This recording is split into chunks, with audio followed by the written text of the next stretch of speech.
नमस्कार, कैसे हो प्यारे बच्चों। चलो आज हम पढ़ेंगे वसंत। पाठ का नाम एक दिन का। हर पाठ की तरह 3 चीजें आपको ध्यान में रखनी ही रखनी है। क्या? पाठ का नाम एक दिन का, पाठ की विधा यानी पाठ कौन सी विधा में लिखा गया, कविता में लिखा गया या फिर कहानी में लिखा गया, रेखा चित्र में लिखा गया, दोहों में लिखा गया, किस विधा में लिखा गया, गद्य में लिखा गया, पद्य में लिखा गया। तो कल भी मैंने आपको समझाया था कि हर गद्य की 2 विधा होती है। गद्य लेखन की 2 विधा होती है, गद्य और पद्य। आज का हमारा पाठ पद्य के अंतर्गत आता है, यानी पद्य में आता है। तो पद्य में भी क्या है? कविता। और कवि का नाम क्या है? अयोध्या सिंह उपाध्याय हरिओद। हरिओद कवि का उपनाम है। कविता हमारी क्या है? पहले मैं आपको कविता पढ़कर सुनाती हूँ ताकि आपको फिर समझने में आसानी रहे। कविता है, मैं घमंडों में भरा ऐठा हुआ, एक दिन जब था मुंडेर पर खड़ा, आ अचानक दूर से उड़ता हुआ, एक तिनका आंख में मेरी पड़ा। मैं झिझक उठा, हुआ बेचैन सा, लाल होकर आंख भी दुखने लगी, मूठ देने लोग कपड़े की लगे, ऐंठ बेचारी दबे पांव भगी। जब किसी ढब से निकल तिनका गया, तब समझने यूं मुझे ताने दिए, ऐंठता तू किस लिए इतना रहा, एक तिनका है बहुत तेरे लिए। इस कविता में सार रूप में आपको बताऊं तो कवि ने क्या संदेश देने की कोशिश की है कि हमें कभी भी घमंड नहीं करना चाहिए। किसी भी बात का हमारे अंदर घमंड नहीं होना चाहिए, क्योंकि कितना भी बड़ा घमंड हो, कई बार एक छोटी सी चीज से वो टूट जाता है। और इसी बात को कवि एक उदाहरण देकर समझा रहे हैं कि मैं घमंड में ऐठा हुआ, यानी मैं अभिमान में भरा हुआ, घमंड में भरा हुआ, ऐंठ यानी अकड़ा हुआ, अपने घर की छत की मुंडेर पर खड़ा था। मुंडेर यानी घर की छत का आगे निकला हुआ हिस्सा, जिसे अलग अलग जगह पर अलग अलग नाम से बोला जाता है। कोई बालकनी हो गया, छज्जा हो गया, तो उसको मुंडेर भी कहते हैं। तो घमंड यानी अभिमान, ऐठा हुआ, अकड़ा हुआ, मुंडेर छत का आगे निकला हुआ भाग, ढब तरीका, बेचैन परेशान, मूठ देना, कपड़े को गोल करके मोटा सा बना के उस पर ऐसे मुंह से फूंक मारकर आंख पर लगाना, से आंख को शांति मिलती है। और आंख में कोई भी चीज गिर जाती है तो वो निकल जाती है, उसको मूठ देना बोलते हैं। और पाठ में एक मुहावरा है केवल, दबे पांव भगना, यानी चुपचाप चले जाना। ये पाठ के कठिन शब्द हैं ताकि आपको पाठ को समझने में आसानी रहे। अब हम कविता समझते हैं। मैं घमंडों में भरा ऐठा हुआ, एक दिन जब था मुंडेर पर खड़ा। कवि कहते हैं कि मैं एक दिन घमंड में भरा हुआ, अकड़ा हुआ, ऐठा हुआ, की छत की मुंडेर पर खड़ा हुआ। क्या उसने दूर से हुआ, इनका आंख में मेरी पड़ा, कि कहीं दूर से हुआ इनका आंख में गिर गया। फिर मैं उठा, अचानक हमारे साथ कोई चीज हो तो हम ऐसे अचकचा जाते हैं ना, जाते हैं अचानक से, एकदम सहम जाना, झिझक जाना, अचकचा जाना, हिचकिचा जाना, कुछ भी शब्द आप काम में ले सकते हो। तो बोलते मैं हिचक उठा, यानी हिचकिचा गया, अचकचा गया, हुआ बेचैन सा, और बेचैन हो गया, परेशान हो गया। क्योंकि जब हमारी आंख में कोई चीज पड़ जाती है तो हमें बहुत बेचैनी होती है, बहुत दर्द होता है, बहुत तकलीफ होती है। लाल होकर आंख भी दुखने लगी। आंख में कोई भी चीज पड़ेगी तो स्वाभाविक हमारी आंख लाल हो जाएगी और दुखने लगेगी। तो कवि की आंख भी लाल हो गई और दुखने लगी। मूठ देने लोग कपड़े की लगे, ऐंठ बेचारी दबे पांव भगी। अब कवि जो थोड़ी देर पहले अपनी ऐंठ में था, अपनी अकड़ में था, घमंड में भरा हुआ था, एक छोटा सा तिनका उसकी आंख में पड़ा और वो बेचैन हो गया, दुखी हो गया, परेशान हो गया, सारी अकड़ निकल गई। और उस समय वह खुद अपनी कोई मदद नहीं कर पाया, लोगों ने उसकी मदद की। कैसे की? मूठ देने लोग कपड़े की लगे। कपड़े की मूठ यानी किसी भी कॉटन के कपड़े को, सूती कपड़े को हम गोल सा बना लेते हैं और फिर उस पर ऐसे फूंक मारते हैं और फिर हमारी आंख पर ऐसे लगाते हैं, उसको मूठ देना बोलते हैं। और उससे आंख को शांति मिलती है और आंख में से कोई गिरी हुई चीज बाहर निकल जाती है। तो जब लोगों ने मूठ दी तब क्या हुआ, ऐंठ बेचारी दबे पांव भली, यानी मेरे अंदर जो अकड़ थी, कवि कह रहा है, वो बेचारी दबे पांव यानी चुपचाप मेरे से दूर चली गई। फिर आगे लिखा है, जब किसी ढब से निकल तिनका गया, ढब यानी तरीका, जब किसी तरीके से यानी लोगों के मूठ देने से, कोशिश करने से जब मेरी आंख से तिनका निकल गया तो क्या हुआ, तब समझ ने यूं मुझे ताने दिए, तब मेरी खुद की समझ ने, मेरी बुद्धि ने, मेरी अक्ल ने मुझे स्वयं को ताना दिया, व्यंग्य किया। क्या व्यंग्य किया कि एक तिनका ऐंठता तो किस लिए इतना रहा, एक तिनका है बहुत तेरे लिए, कि हे मनुष्य तू किस बात पर इतनी अकड़ करता रहा, किस बात पर इतना घमंड करता रहा, एक तिनका तुम्हारी अकड़ निकालने के लिए बहुत है, तुम्हारा घमंड तोड़ने के लिए बहुत है। तो यहाँ कवि हमें समझाना क्या चाहते हैं कि हमारे साथ हमारे जो घमंड होता है मन में, हमारे अंदर जो थोड़ा सा अहंकार आ जाता है और हम ये समझने लगते हैं कि मैं ही सब कुछ हूँ, ऐसा नहीं है, हम कुछ भी नहीं है। हमारे अंदर कोई भी भावना है, कोई भी चीज है, उसको हमें सहज रूप से लेना चाहिए। हमें कभी भी अहंकार नहीं करना चाहिए, घमंड नहीं करना चाहिए, क्योंकि उस घमंड को तोड़ने के लिए कोई छोटी सी घटना ही बहुत होती है। कोई जरूरी नहीं है कि हमारे साथ कोई बहुत बड़ी घटना हो। जैसे आंख में तिनका गिर गया और तिनका गिरते हम क्या हो गए, हम परेशान हो गए, बेचैन हो गए। तो ये तिनका गिरना क्या है, ये तिनका गिरना एक प्रतीकात्मक चीज है। जैसे अपन बोलते हैं ना, किसी चीज को प्रतीक बनाकर, सिंबल बनाकर कोई बात कहना, वो है ये तिनका गिरना। यानी छोटी सी घटना घटित होना, छोटा सा कष्ट आना, छोटी सी मुसीबत आना, छोटी सी परेशानी आना जो हम स्वयं दूर नहीं कर सकते। कैसी परेशानी, जो हम स्वयं दूर नहीं कर सकते, उसमें हमें किसी की मदद चाहिए। बस मदद चाहिए यानी मदद मांगनी पड़ेगी, मदद मांगनी पड़ेगी यानी हमें अपना घमंड, हमारी अकड़ हमें छोड़नी पड़ेगी। तो इस पूरी कविता में कवि हमें समझाना क्या चाहते हैं कि हम जो छोटी छोटी बातों पर ध्यान नहीं देते हैं और घमंड में भरे हुए रहते हैं, अकड़ में रहते हैं, और एक छोटी सी घटना हमारा अकड़ निकालने के लिए, हमारा घमंड दूर करने के लिए बहुत है। और एक शिक्षा इस कविता के अंदर जो छुपी हुई है, वो क्या देना चाहते हैं कवि, कि हम क्या सोचते हैं कि कोई हमारी मदद नहीं करता या मैं ही सब कुछ हूँ, स्वयंभू की भावना आ जाना। नहीं, जब हमारे ऊपर कष्ट आता है, परेशानी आती है, तो आसपास के लोग जैसे भी उनसे हो सकती है हमारी मदद करते हैं। जैसे इसमें उदाहरण क्या दिया, एक तिनका आंख में गिर गया और कवि उसे नहीं निकाल सका। लोगों ने क्या मदद की, कपड़े की मूठ बनाई और कवि की आंख पर रखी, उससे उसकी आंख की परेशानी दूर हो गई। ऐसे ही कोई भी मुसीबत आए, लोग जैसे भी हो सकती है अपनी तरफ से मदद करते हैं और हमारी सहायता करने की कोशिश करते हैं, परंतु वो भी हमसे अपेक्षा रखते हैं। कैसी अपेक्षा, कि हमारे अंदर घमंड नहीं है।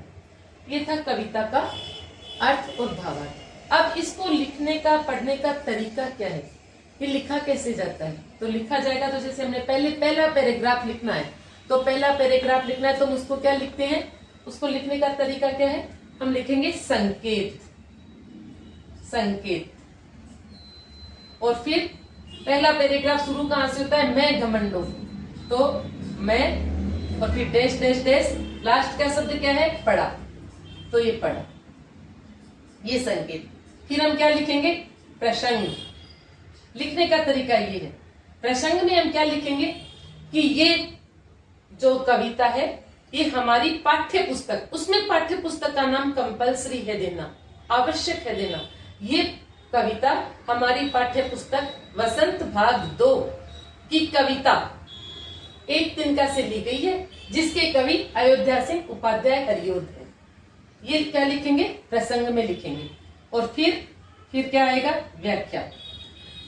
जब हम ये लिखते हैं प्रसंग और संकेत, हमारा संकेत और प्रसंग एकदम राइट है, तो हमें उसका 1 मार्क्स पक्का है। फिर हम लिखते हैं व्याख्या। व्याख्या का मतलब क्या है, हम अपना शाब्दिक अर्थ भी लिखते हैं और अंत में ये भी लिखते हैं, कवि हमें समझाना चाहते हैं कि, तो जैसे पहला है, मैं घमंड में भरा ऐठा हुआ, एक दिन जब था मुंडेर पर खड़ा, आ अचानक दूर से उड़ता हुआ, एक तिनका आंख में मेरी पड़ा। तो इसमें हमें लिखना है कि कवि कह रहे हैं कि मैं एक दिन अपने घर की छत की मुंडेर पर खड़ा हुआ था, अकड़ में भरा हुआ, घमंड में भरा हुआ, और अचानक दूर से एक तिनका मेरी आंख में आकर गिर गया। बस फिर लास्ट में लिखो कि कवि कहना चाहते हैं कि मैं घमंड में भरा हुआ था, यानी मुझमें क्षमता नहीं थी, तो उस समय मेरे साथ ही एक छोटी घटना घट गई। सिंपल। सेकंड में आप लिखोगे तो सेकंड में आप लिखोगे मैं झिझक डैश डैश डैश, लास्ट का शब्द है पांव भगी। प्रसंग में फिर वही, ये कविता हमारी पाठ्य पुस्तक वसंत भाग 2 की कविता एक तिनका से ली गई है, जिसके कवि अयोध्या सिंह उपाध्याय हरिओद है। और फिर बस वही व्याख्या मैंने आपको जो समझाई उसी तरह से आपको लिखनी है कि जैसे ही तिनका मेरी आंख में गिरा, मैं छत पर खड़ा हुआ था और जैसे ही तिनका मेरी आंख में गिरा मैं झिझक उठा, यानी अचकचा गया, हिचकिचा गया और बेचैन हो गया, परेशान हो गया, दुखी हो गया। क्यों? क्योंकि मेरी आंख में दर्द होने लगा और आंख दुख कर लाल हो गई। और तभी लोग मेरे पास आए, उन्होंने कपड़े की मूठ बनाई, कपड़े को गोल बनाकर उस पे मुंह से हवा मारकर उसको गर्म किया और मेरी आंख पर लगाया, तो ऐंठ बेचारी दबे पांव लगी। और ये घटना जैसे ही घटित हुई, मेरी सारी अकड़ चुपचाप निकल गई। कहने का भाव यह है कि जब भी हमारे ऊपर कोई परेशानी आती है तो हमारे आसपास के लोग हमारी मदद करते हैं, और उस मदद के कारण जब हम घमंड रखते हैं पहले से, तो हमें शर्मिंदा भी होना पड़ जाता है। तीसरे को भी उसी तरीके से लिखना है। संकेत जब किसी डैश डैश डैश, लास्ट का शब्द बहुत तेरे लिए, और वही संकेत लिखा। फिर प्रसंग में वही सिद्ध दोहरानी है। यह कवि जो है कविता का अंश, ये पैराग्राफ, ये अनुच्छेद शब्द ज्यादा प्रयोग करते हैं। हमारी पाठ्य पुस्तक वसंत भाग 2 की कविता एक तिनका से लिया गया है। इसके कवि अयोध्या सिंह उपाध्याय हरिओद है।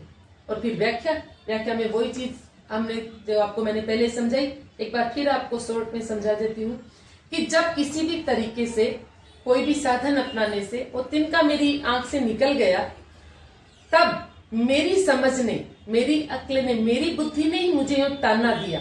ताना देना है, समझाने की कोशिश की कि तुम किस बात पर इतनी अकड़ कर रहे थे, किस बात का इतना घमंड कर रहे थे, तुम्हारा घमंड तोड़ने के लिए तो एक तिनका ही बहुत है। भाव क्या है कि हमारा घमंड तोड़ने के लिए एक छोटी सी घटना ही बहुत है, एक छोटी सी परेशानी जिसमें हमें किसी की मदद मांगनी पड़े, वो इस घटना हमारे घमंड को दूर करने के लिए काफी है। इसलिए पूरी कविता में कवि अयोध्या सिंह उपाध्याय हरिओद ने हमें ये सिखाने की कोशिश की है कि हमें अपने जीवन में कभी भी घमंड नहीं करना चाहिए, हमें सबके साथ मिलजुल कर रहना चाहिए। शब्दार्थ मैंने आपको सारे समझाए। पाठ में केवल एक मुहावरा है, दबे पांव भगना। दबे पांव भगना यानी चुपचाप चले जाना। अब देखो, जैसे इसमें एक प्रश्न है, प्रश्न से मैं आपको बताती हूँ। एक दिन का कवि ने किस घटना की चर्चा की है जिसमें घमंड नहीं करने का संदेश मिलता है? तो आप लिखोगे कि इस कविता में कवि अपने घर की छत की मुंडेर पर खड़े हुए थे, हवा से एक तिनका उनकी आंख में आकर गिरा, जिससे वो बेचैन हो गए, परेशान हो गए, दुखी हो गए, क्योंकि दर्द के कारण उनकी आंख लाल हो गई, दुखने लगी। और ऐसी हालत में वो स्वयं अपनी कोई मदद नहीं कर सके, तो आसपास के लोगों ने कपड़े की मूठ बनाकर उनकी सहायता की। उनको किसी तरह से तिनका उनकी आंख से निकल गया, तो उनकी ऐंठ चुपचाप निकल गई, उनकी ऐंठ वहां से भाग गई। तब उनकी अक्ल ने उन्हें कहा कि हमें घमंड नहीं करना चाहिए, एक छोटा सा तिनका ही हमारा घमंड तोड़ने के लिए पर्याप्त है। आंख में तिनका पड़ने के बाद घमंडी की क्या दशा हुई, इसमें आप शॉर्ट में लिखोगे कि जैसे ही आंख में तिनका पड़ा तो कवि अचकचा गया, हिचकिचा गया, बेचैन हो गया, दर्द के कारण परेशान हो गया, और उसकी आंख दुखने लगी, लाल हो गई, और वो किसी की मदद के लिए एकदम लालायित हो गया, यानी उसको किसी की मदद की जरूरत पड़ गई।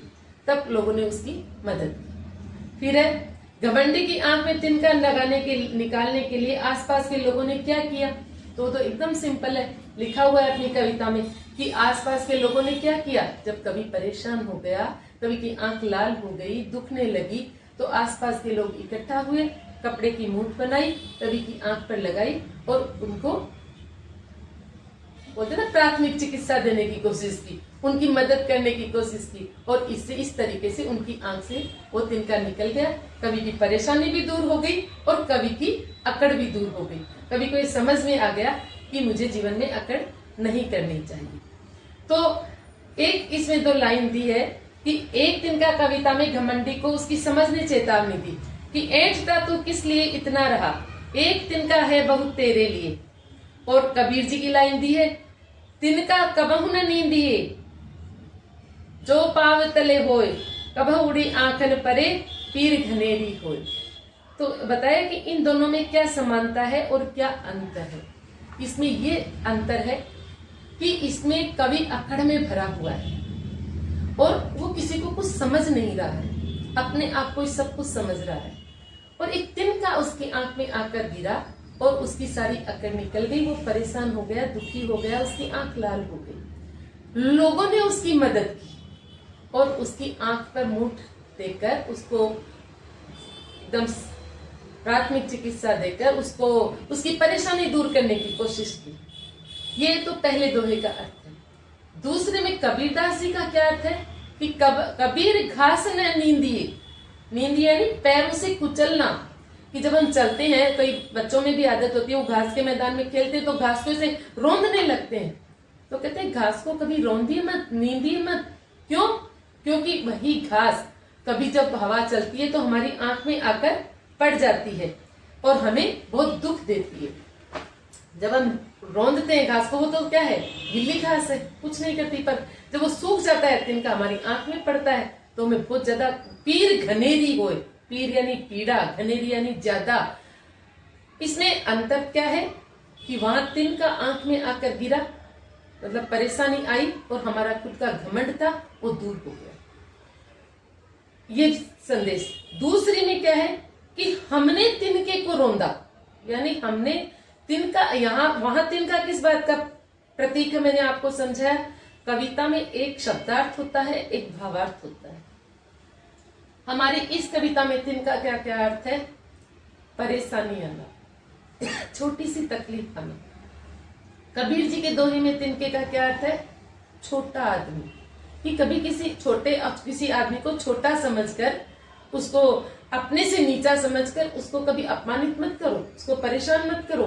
कभी वही आदमी जब उसके हाथ में पावर आता है या हमें उसकी जरूरत पड़ जाती है तो वो हमारा काम नहीं करता, वो हमारी मदद नहीं करता। ये अंतर है दोनों में। एक में तिनका हमारे ऊपर आने वाली परेशानी, एक में तिनका अपने से छोटा लोगों के बारे में बताया गया है। तो मुझे लगता है आपको पाठ पूरा समझ में आ गया होगा।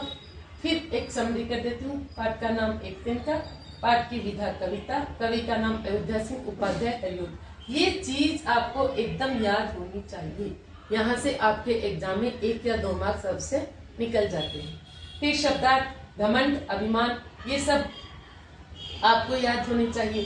पाठ का मुहावरे हमारा अलग चैप्टर भी है, परंतु पाठ में चाहे वो कविता चाहे वो पाठ, हमें जो भी मुहावरा आता है वो हमें अपनी नोटबुक में नोट डाउन करके रखना चाहिए, लिख कर रखना चाहिए। जैसे दबे पांव भगना, चुपचाप चले जाना। कवि की ऐंठ दबे पांव भग गई। अपनी गलती पकड़े जाने पर मोहन दबे पांव चला भाग गया, यानी दबे पांव चला गया, दबे पांव भग गया। तो ये हुआ हमारा आज का चैप्टर कंप्लीट। मुझे लगता है आपको समझ में आया। फिर भी यदि आपको कोई चीज समझ में नहीं आती है तो प्लीज आप कमेंट करिए ताकि मुझे पता लगे आपको कोई चीज और समझानी है। और प्लीज आप मेरे चैनल को सब्सक्राइब कीजिए, शेयर कीजिए, लाइक कीजिए, ताकि आपको और सारे चैप्टर्स भी मिल सके और अपने फ्रेंड्स को भी शेयर कीजिए। जय हिंद, जय हिंद।